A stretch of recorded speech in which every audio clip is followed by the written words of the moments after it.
بسم اللہ الرحمن الرحیم۔ اللہ کے رسول صلی اللہ علیہ وآلہ وسلم کے پاس ایک شخص آیا اور اس نے اپنی غربت اور تنگ دستی کا اظہار کیا، تو حضور پاک صلی اللہ علیہ وآلہ وسلم نے اس کو ایک وظیفہ عنایت فرمایا، اور وہ یہ تھا، آپ نے فرمایا کہ صبح صادق جب طلوع ہو تو صبح صادق کے وقت آپ نے 100 دفعہ یہ پڑھنا ہے، سبحان اللہ و بحمدہ سبحان اللہ العظیم استغفر اللہ۔ تو یہ وظیفہ آپ نے اس کو ان صحابی کو عنایت فرمایا، اور ان صحابی نے یہ وظیفہ کیا، اور کچھ دن بعد وہ دوبارہ حضور پاک صلی اللہ علیہ وسلم کی خدمت میں حاضر ہوئے اور عرض کیا کہ اللہ کے رسول صلی اللہ علیہ وآلہ وسلم، اب میرے پاس اتنی فراوانی، اتنی نعمتیں، اتنا مال آ گیا ہے کہ مجھے یہ سمجھ نہیں آ رہی ان کو میں کہاں رکھوں اور میں ان کو کیسے مینیج کروں۔ سبحان اللہ۔ کسی بھی اللہ تعالیٰ کے کلام کو، اللہ تعالیٰ کے نام کو ایک خاص تعداد سے پڑھنا، خاص ترتیب سے پڑھنا اور خاص مقصد سے پڑھنا، اس کو وظیفہ کہتے ہیں۔ پھر اگلا سوال، ایک اہم سوال پیدا ہوتا ہے کہ یہ وظیفے ڈیفرنٹ کاموں کے لیے ڈیفرنٹ وظیفے آتے کہاں سے ہیں، یہ بنتے کہاں سے ہیں؟ تو ان کی 2-3 مختلف صورتیں ہو سکتی ہیں۔ پہلی صورت یہ کہ کچھ اللہ کے نیک لوگوں نے، بزرگوں نے، خاص لوگوں نے کسی خاص ترتیب سے وظائف کیے، ان کا رزلٹ دیکھا، اور پھر وہ لوگوں کو تعلیم کرتے ہیں کہ اس مشکل سے نکلنے کے لیے اس ترتیب سے یہ وظیفہ کریں تو آپ کو اللہ تعالیٰ اس مشکل سے نکالیں گے۔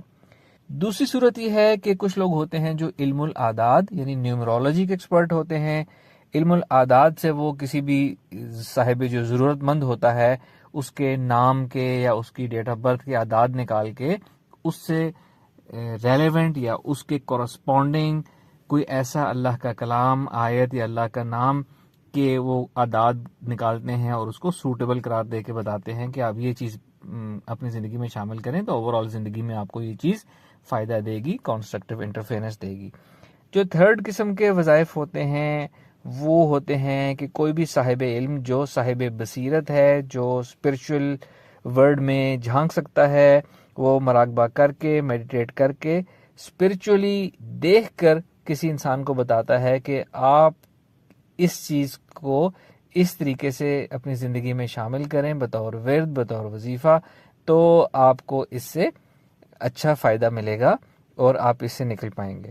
اس طرح کے وظیفے کو ہم یہ کہہ سکتے ہیں کہ لائیو اسپرچل ویو کی بیس پہ کوئی اسپرچل پرسن وہ آپ کو وظیفہ دیکھ کر، آپ کی اسپرچل پرسنالٹی کو دیکھ کر، اسپرچل کنڈیشن کو دیکھ کر، اور آپ کو وظیفہ دے دیتے ہیں کہ اس کے کرنے سے آپ کے نکلنے کے امکانات بہت زیادہ ہیں تو آپ یہ کریں۔ یہ 3 اقسام ہیں کہ جہاں سے وظائف آتے ہیں یا وظائف بنتے ہیں۔ پھر ایک اہم سوال ہے، کیا وظیفے کے لیے اجازت چاہیے ہوتی ہے؟ جی بالکل، وظیفے کے لیے اجازت چاہیے ہوتی ہے۔ اللہ کے کلام کو پڑھنے کے لیے اجازت نہیں چاہیے، لیکن وظیفہ وہ ہوتا ہے جو اللہ کا کلام خاص تعداد میں، خاص ترتیب سے، خاص مقصد کے لیے پڑھا جائے۔ یہ کسی سے، صاحب علم سے اجازت لے کر پڑھنا چاہیے۔ وہ اس نے اس کی کیلکولیشن، اس کی اسپرچل وائبریشنز دیکھنی ہے، اور بہت سی اور اسپرچل اسپیکٹس ہوتے ہیں جو اس نے دیکھ کے آپ کو وظیفہ دینا ہوتا ہے۔ تو جو آتھرائز ہوتے ہیں انہی سے وظیفہ لینا چاہیے۔ کتابوں سے دیکھ کر وظیفے بالکل بھی نہیں کرنے چاہیے۔ کتابوں سے دیکھ کر وظیفے کرنے سے فائدہ بھی کم ہوتا ہے اور اس میں پاور بھی کم ہوتی ہے۔ وظائف ایسے اثر کرتے ہیں کہ اس میں کچھ 5 اس میں محرکات ہیں جو اثر کرتے ہیں، 5 فیکٹرز ہیں۔ پہلی بات، کلام پاک کی اپنی برکت ہوتی ہے، اس کی اپنی تاثیر ہوتی ہے۔ اللہ تعالیٰ کا کلام ہے، اللہ تعالیٰ کا کلام پڑھیں گے تو اللہ تعالیٰ اس میں برکت ڈالے گا۔ دوسری بات، کلام پاک پڑھ کے دعا کی جاتی ہے کسی بھی وظیفے کے بعد، تو ایک ویسے دعا کرنا الگ معنی رکھتا ہے، اگر کچھ اللہ کا کلام پاک پڑھ کے دعا کریں گے تو اس دعا کی زیادہ قبولیت کے چانسز ہوں گے۔ تو دوسرا فیکٹر ہو گیا دعا۔ تھرڈ فیکٹر ہے کہ کسی بھی خاص وظیفے کی اپنی کچھ اسپرچل وائبریشنز ہوتی ہیں، اس کا اپنا ایفیکٹ ہوتا ہے کہ تاثیر ہوتی ہے کسی خاص اسپیکٹ میں، خاص ڈائریکشن میں۔ اسی لیے وظائف جو ہیں وہ صاحب علم دیکھ کر حساب لگا کر دیتے ہیں، تو وہ جو اس کی اسپرچل وائبریشنز ہوتی ہیں وہ آپ کے کام کو بوسٹ کرنے میں یا آپ کی مشکل آسان کرنے میں اپنا کردار ادا کرتی ہیں۔ اس کے بعد چوتھی چیز آ گئی، صاحب علم جو کلام دینے والا ہے، جو آپ کو وظیفہ دینے والا ہے، اس کی اپنی پاور وظیفے کے پیچھے کام کرتی ہے، یعنی کہ اس کی اپنی پاور کہہ لیں، اس کو اذن کہہ لیں، اجازت کہہ لیں، اس کے زبان کی تاثیر کہہ لیں، یا اس کی مائنڈ کی پاور، اس کی پاور آف انٹینشن کہہ لیں، اس کی پاور آف انٹینشن اس وظیفے کے پیچھے کام کرتی ہے، اس کا یقین ہوتا ہے، اس کا اللہ سے تعلق ہوتا ہے خاص، اور وہ کسی کو اس یقین سے وظیفہ دیتا ہے کہ آپ یہ کام کریں گے تو اس سے آپ کو یہ فائدہ ملے گا. تو صاحب علم جو کلام دینے والا ہوتا ہے اس کی پاور، اس کا اسپرچل مقام، وہ اس وظیفے میں اپنا اثر رکھتا ہے، تو وہ بھی آپ کو فائدہ دیتا ہے. 5واں فیکٹر یہ ہے کہ وظیفہ کرنے کے پیچھے لا آف اٹریکشن ہوتا ہے. لا آف اٹریکشن کیا ہوتا ہے؟ آپ پازیٹیو سوچیں گے، پازیٹیو بلیف رکھیں گے تو آپ کو پازیٹیو فائدہ ہوگا. جتنی دیر انسان وظائف کرتا ہے وہ اس امید اور اس یقین کے ساتھ وظیفہ کرتا ہے کہ یہ مجھے فائدہ دے گی، تو اس کے اس یقین اور اس کی اس پازیٹیو بلیف کی وجہ سے بھی اس کے کام میں آسانی ہو جاتی ہے. یہ 5 فیکٹرز ہیں جو کہ وظیفے کے اثر ہونے میں یا اس کے پھل لانے میں اپنا کردار ادا کرتے ہیں. اب یہ کہ وظیفہ کیسے کرنا چاہیے، اس کا بیسٹ طریقہ کیا ہے. سب سے پہلی تو ہم نے بات جان لی کہ اجازت لے کر وظیفہ کرنا ہے. دوسری بات، وظیفہ کرنے کا جو بیسٹ ٹائم ہے نا، ویسے تو وظیفہ کسی بھی وقت کیا جا سکتا ہے، جو بیسٹ ٹائم ہے، ریکمینڈڈ ٹائم ہے، اگر آپ مجھ سے پوچھیں تو وہ صبح کا ٹائم ہے. جیسا کہ ہم نے حدیث پاک میں اوپر جانا کہ صبح صادق کے وقت وظیفہ کرنے کی بات کی گئی. صبح صادق ان شارٹ ورڈ اس کو کہتے ہیں جب فجر کا ٹائم شروع ہوتا ہے. یہ بڑا خاص ٹائم ہوتا ہے. حضرت امام جعفر صادق رضی اللہ تعالیٰ عنہ سے روایت ہے کہ آپ فرماتے ہیں کہ یہ جو صبح صادق سے لے کر طلوع آفتاب تک کا ٹائم ہوتا ہے، یعنی جو فجر کا شروع ہونے کا ٹائم اور فجر کا ختم ہونے کا ٹائم، یہ وہ وقت ہے جس کو نہ تو رات کے ٹائم میں شمار کیا جاتا ہے اور نہ دن کے ٹائم میں شمار کیا جاتا ہے. یہ ایک بہت خاص وقت ہوتا ہے. آپ فرماتے ہیں کہ یہ جنت کے اوقات میں سے ایک وقت ہے. اس وقت میں بیماروں کو شفا ملتی ہے، پریشان حالوں کو پریشانی ان کی رفع ہوتی ہے، جن کو کوئی جسمانی تکلیف ہو ان کی تکلیف میں آرام آتا ہے، اور جن کو نیند نہیں آتی ان کو اس وقت نیند آ جاتی ہے. اگر ہم نوٹ کریں تو یہ ساری چیزیں ہم اپنی زندگی میں دیکھتے ہیں کہ کوئی ساری رات جاگتا رہے تو اس ٹائم سو جائے گا، کسی کو تکلیف رہی ہے تو اس ٹائم اس کو آرام آ جائے گا. تو یہ واقعی جنت کے اوقات میں سے ایک وقت ہے، اور حدیث کے مطابق یہ وہ وقت ہوتا ہے جب رزق جو ہے وہ تقسیم کیا جاتا ہے. تو آپ نے جو بھی وظیفہ کرنا ہے وہ اس وقت میں کریں تو بہت بہت فائدہ مند ہوگا. دوسری بات، الفا سیٹا مائنڈ میں وظیفہ کریں تو ہی آپ کو فائدہ ہوگا، بہت زیادہ فائدہ ہوگا. الفا سیٹا مائنڈ پرسکون ذہنی کیفیت کو کہتے ہیں. تیسری بات، یقین کے ساتھ وظیفہ کریں. اگر آپ کو یقین نہیں ہے کہ آپ کا کام ہوگا اس وظیفے سے تو آپ کو فائدہ نہیں ہوگا. پورے یقین کے ساتھ کریں. چوتھا فیکٹر، چوتھی بات، وظیفہ کرنے کے بعد دعا کریں. توجہ سے، اہتمام سے، تکرار کے ساتھ دعا کریں. جو چیز تکرار سے، ریپیٹیشن سے کی جاتی ہے وہ ہمارے سب کانشیس مائنڈ سے ہو کے نکلتی ہے.